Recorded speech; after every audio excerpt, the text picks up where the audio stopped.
stopping in to see Sandra, about an hour out of Canberra. Sandra is a volunteer firefighter and also a driver revival volunteer. So I thought, what better place to stop and have a chat?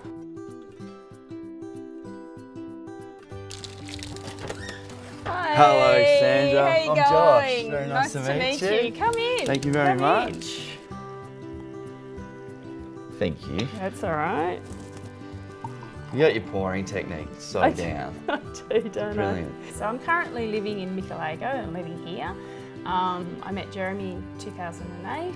Yeah. It's quite a romantic story too, isn't it? Oh, would you like me to tell you Go all on, about it? yeah, go on, go on. So Jeremy and I Indulge met online, and it was actually my first time that I've been on an online dating service and my first date. Yeah? So, First date? First date.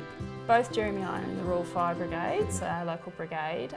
In Canberra, you probably didn't have the sense as much as you did after 2003 that fires were an issue.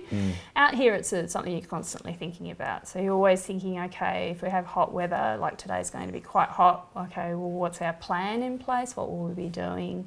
Also you worry about your neighbours. You're always thinking about making sure they're okay as well. But it is on your mind, particularly if it's a windy day. But also just getting to that point where I feel like I can teach people about being a firefighter.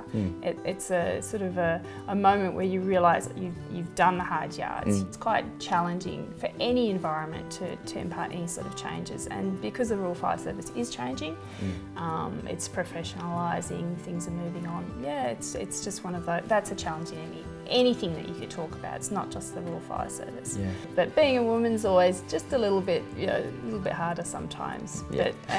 And it's convincing others, male or female, that you're able to do the job. I think that's the biggest thing that You started Driver Reviver. Yes, it's great. When they come in and we give them a cup of tea, usually what happens is that we'll start a conversation with them and we'll have a little bit of a chat and find out where they're going to. They're going up to the snow or they're heading down the coast, because there's a lot of people who go down the coast.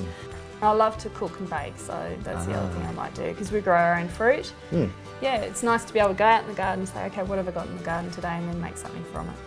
To describe home in one sentence is just to feel like you belong.